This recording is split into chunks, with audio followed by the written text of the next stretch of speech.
Well, it's been an up and down year for Hull City in 2024. Only a couple of days of it left. We are looking back on the year that was, choosing the best goal, the best player, and the best moment of the year. We've got Ben, Jack, and Matty to do that with us. And thank you very much for watching. Press us to subscribe if you haven't done so already. Well, what a year it has been, Matty, for Hull City. From promotion contenders to being bottom of the league in the space of 3 or 4 months. Can you even believe the roller coaster that is your club?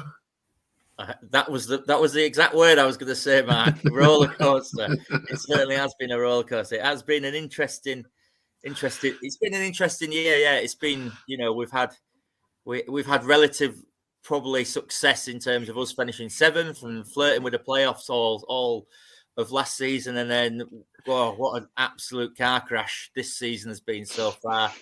But I think after the victory at Swansea and the new manager, we're hopefully going to have that new bounce, and we're going to take that into next year, and it's going to be a positive year. But lots of ups and downs, should we say? Okay. Yeah, interesting. All right, let's look back on some of it now then by giving out a couple of awards. First award is for the best goal of 2024. Now, Philogene hit a few good ones, but let's see what you've all picked out.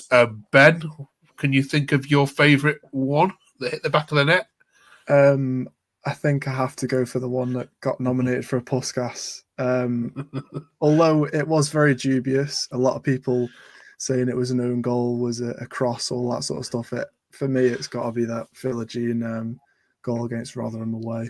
And I saw it live as well, so I can say I've watched a Puskas nominee. Jack?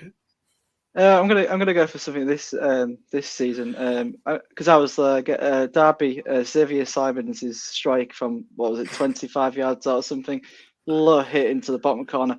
It was just the fact that when it went in, just the whole away end just erupted, and I didn't even know what I was, to be honest. It was just great because it was just one of those goals where you're not expecting it. It's 0-0. It's cold. It's not going anywhere, and bang, it goes in, and it was a great goal as well, to be fair. So yeah, good shout. Matty, can you beat those?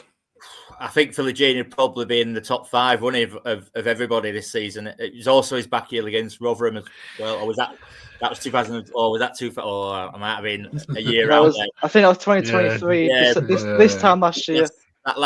This season, he has had plenty, and he's kind of the highlights reel. I think probably one that was quite important was Jacob Greaves' goal against Huddersfield when we was kind of going towards promotion. Wasn't a great goal, but I think just the timing, the game, and everything, the role that we were on at the time, it was a crucial goal, and I think it was no great away day that day as well. So it was just a perfect kind of.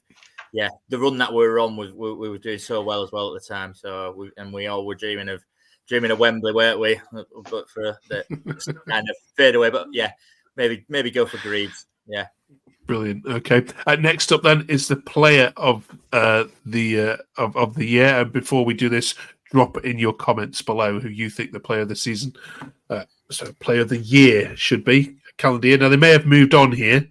And many other clubs now, so that's absolutely fine. But Jack, who for you definitely should get this accolade? Jacob Greaves. Definitely Jacob Greaves. I think every single game, it's just, I feel like a primary school teacher now when you're giving an award to a student. But he was just great to watch. He was always even in his attacking areas, he was great. I mean, against Rotherham and teams like this, he was always getting forward, always in the box. And the defending work he did was excellent. I think he had the highest stats. He can correct me if I'm wrong. The highest stats for, I think it was aerial duels or something. One, it was just formidable. He was a servant to the club, and it was just he was obviously going to go to some Premier League club. I mean, and I think he's doing well at Ipswich as well. I know he's been injured, but every Ipswich fan on Twitter I've seen are very pleased with Greaves, and even the rest of his football podcast. Mentioned him too, so yeah, it's going to go to Greaves. Bill, Matty? I'm going to go with Seri, I think, because I had a conversation on Saturday with a couple of fans. I said I didn't realise just how much we probably have missed him since he's gone. That person that was a constant in the team, the enforcer in the team, and the team that got us going. And I think he's been. We haven't replaced him. I think we've probably got a couple of players now. Probably Simons is going to come in and maybe do that role. But I think the obvious is to go for the players that have moved on and done so well. And one rule is obviously don't fall in love with a loan star. And we could probably give plenty of loans that have been here this year. But yeah, I'm going to go for Seri. I think he was the real glue that kept us going last season, kept us going. And he was the balance that we needed, and yeah, he's sadly missed, unfortunately. Two good shouts already, Ben. I just have to go with Jacob Greaves. As Jack said, the stats that he racked up last season were just unbelievable. Obviously, he made it into the championship team of the season last year. It was just absolutely fantastic. Easily by far the best centre half in the league. So deserving of a move to the Premier League. It's gutting that it didn't happen with us getting there, but yeah, I think he deserves it. He's proven that he can do it in the Premier League as well in the few games he has played with Ipswich. So yeah, Jacob Greaves for me. Okay.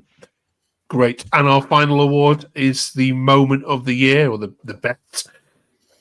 best moment of it could be I don't know, it could even be an off the field moment that you've read or seen something. You're not allowed to say when Walter got sacked, by the way. That's although I could probably guess that's where you were heading. I'll give it you if that's the best you can come up with, though. Although it was a great moment for me as well, because it meant we could move on from discussing it every week. Matty, what's the best moment of 2024? I'm going to go for a game, I think, just because I think it had everything. And I'm going to go for, even though we didn't win, I'm going to go for a 3-3 game against Ipswich. I just thought it was probably our best game. Yeah, I remember that, yeah. It was probably our best game of the season. We needed to win. Ipswich came and obviously they were on fire. They were absolutely brilliant. That they were the best team I saw last season. And I think that game we went toe-to-toe to them. And I think we still then believed at that point that we were still going to get in the playoffs. So for me, I go with that game because I think we were kind of starved the whole year for entertainment, but I think we probably all bottled it up into one game. So I'm going to go with the Ipswich game. I thought it was fantastic. Atmosphere was unbelievable as well. So yeah. Was that a midweek or a Friday night game? I remember watching that. Wednesday night, I think. Was it a midweek one? Yeah. Was it? I thought it was a Saturday night. I thought it was 8 o'clock. It was definitely on TV. Yeah, it's definitely on TV. I remember it. Yeah, great game. Good shout, Matty. Ben.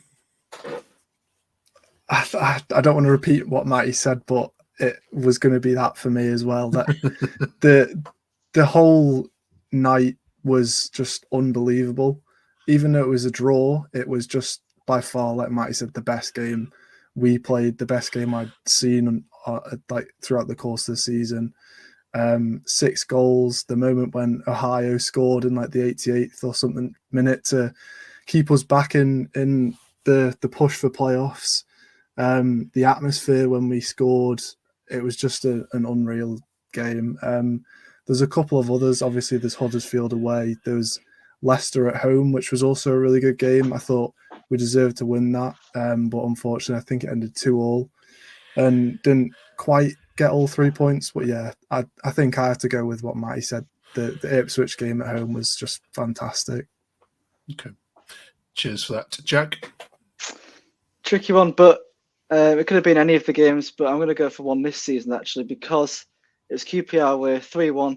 It was a nighttime game, and I had to miss school and travel and go to it. And it was also a revenge on Toby Young and his team because they always beat us at Loftus Road. And I've been there twice, and it's been miserable. We've been beaten, and it was just great to get some revenge and get on that train and just think, thank God for that. And plus, it was a nice afternoon. It was a nice morning. I always love going down to London, so for that reason, it was QPR away. Brilliant. Okay, let us know your thoughts in the comments. Type them now, and we'll give them a readout next week. Cheers for that. The final thing to do then is just to say, is there any others, thank yous or well wishes that you want to give to people at the club or moments that need recognition before we move on? Can we just say that Bricky is the best mascot?